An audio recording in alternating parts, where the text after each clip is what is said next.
So coming back to the data structures, हम सबसे पहले डिस्कस करते हैं अरेज को। अब अरेज क्या होती हैं? Arrays are nothing more than just a contiguous block of memory. Contiguous block of memory का मतलब क्या होता है कि ये जिधर भी स्टोर्ड है ना, ये सारा डेटा, उनके जो एड्रेसेस हैं, मेमोरी के अंदर एड्रेसेस होते हैं, आपको अंदाज़ा होगा।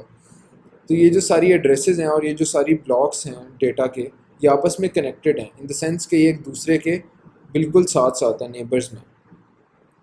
अब इसका हमें फ़ायदा क्या होता है, ये अभी मैं डिस्कस करूँगा। एग्जांपल मैं इधर कोई नंबर्स लिख देता हूँ, 1 3 4 7 -2 5।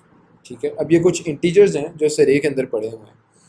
और सबसे इम्पॉर्टेंट बात यह है कि इंटीजर्स एक दूसरे के बिल्कुल साथ साथ पड़े होते हैं। तब इसका फ़ायदा क्या होता है? इसका फ़ायदा ये होता है कि जब भी हमने इस अरे का नाम, फॉर एग्जांपल इस अरे का नाम हमने रखा हुआ है ए, ठीक है, तो ए जो है वो इस पहले एलिमेंट को पॉइंट कर रहा होता है, और हमें 1 के एड्रेस या 1 की लोकेशन से हमें बाकी सारी लोकेशंस भी पता लग जाती हैं, क्योंकि हमें पता होता है कि साथ साथ पड़ी हुई हैं। तो अगर हम कहते हैं ए का 3, तो ये सिंटेक्स यूज़ करके हम, और बाय द वे अरेज में ज़ीरो इंडेक्सिंग होती है, तो इस डब्बे को हम 0 नंबर देते हैं, इसको 1 देते हैं, इसको 2, इसको 3, इसको 4 और इसको 5। तो जब हम A3 लिखते हैं तो इसका मतलब कि हम ए अरे की थर्ड डब्बे की बात कर रहे हैं, और हमें 7 यहाँ पे मिल जाता है। और ये हमें, अब यहाँ पे कॉम्प्लेक्सिटीज़ का कॉन्सेप्ट दोबारा आ जाएगा, लेकिन हम इधर O(1) में ये काम कर रहे होते हैं, क्योंकि हमें ए से हमें 1 का एड्रेस पता लग गया, और 3 कहने से हम कहते हैं कि बस 3 जम्स आगे लो और हमें 7 दे दो, तो हमें 7 O(1) के अंदर मिल जाता है। O(1) का मतलब ये होता है कि अरे जितनी भी बड़ी हो जितनी भी छोटी हो, इस ऑपरेशन में ने जितना टाइम लेना है उतना ही टाइम लेना है, उसने एक कॉन्स्टेंट टाइम लेना है।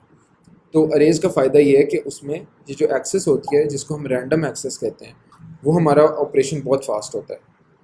जैसे मैंने बताया यहाँ पे कि कॉम्प्लेक्सिटीज़ में O(1) सबसे छोटा होता है, यानी कि ये सबसे कम टाइम लेता है।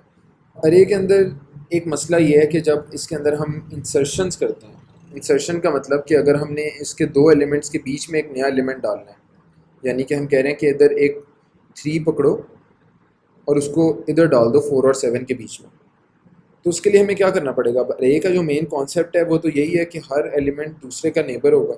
तो जब हम 3 को इधर लिखेंगे तो हमारा 7 ओवरराइट हो जाएगा या डिलीट हो जाएगा, और हमें 7 को एक आगे लेकर आना पड़ेगा, हमें शिफ्ट करना पड़ेगा ताकि हम 3 के लिए जगह बना सकें ना। अब 7 को आगे किया तो वो -2 को ओवरराइट कर देगा या डिलीट कर देगा, तो हमें -2 को आगे करना पड़ेगा, उसके लिए हमें 5 को आगे करना पड़ेगा। तो ये जो पूरा स्लाइस है अरे का, उसको हमें एक आगे शिफ्ट करना पड़ेगा ताकि हम जगह बना सकें इस 3 की। ठीक है, तो इस 3 को हमने यहाँ डाला और इन 3 को आगे करना पड़ा। तो नाउ यू अंडरस्टैंड कि ये ऑपरेशन O(1) नहीं होगा। क्यों नहीं होगा? क्योंकि यहाँ पे ये सारे एलिमेंट्स आगे जा रहे हैं, और ये सारे एलिमेंट्स हर दफ़ा 3 एलिमेंट्स नहीं होंगे। जब अरे बहुत बड़ी होगी तो हमें नहीं पता है कितने एलिमेंट्स होंगे, हमें इन सबको एक एक आगे शिफ्ट करना पड़ेगा, right? So now this becomes a O of k operation, where k is the actual number of the elements shifted। क्योंकि हम जाहिर सी बात है इन एलिमेंट्स को तो नहीं हिला रहे ना, हम सिर्फ इनको हिला रहे हैं। तो O of n तब होता जब हम इन सारे एलिमेंट्स को हिला रहे होते एक एक आगे। सिमिलरली अरेज के अंदर एक और नुकसान ये है कि जब हम कोई चीज़ डिलीट करते हैं, हमने 7 को डिलीट करना है, अब हम चाहते हैं कि 2 यहाँ पे आ जाए, क्योंकि अब अगर हम A(3) करते हैं तो 7 नहीं हमें मिलना चाहिए, हमें 2 मिलना चाहिए। तो इधर भी हमें सेम लॉजिक लगानी पड़ेगी कि जब हम 7 को उड़ा रहे हैं तो हमें 2 को पीछे लेकर आना पड़ेगा, और फिर हमें 5 को 2 की जगह लाना पड़ेगा। तो इस तरह भी ये भी और एक O of k ऑपरेशन बन जाता है, डिलीशन भी।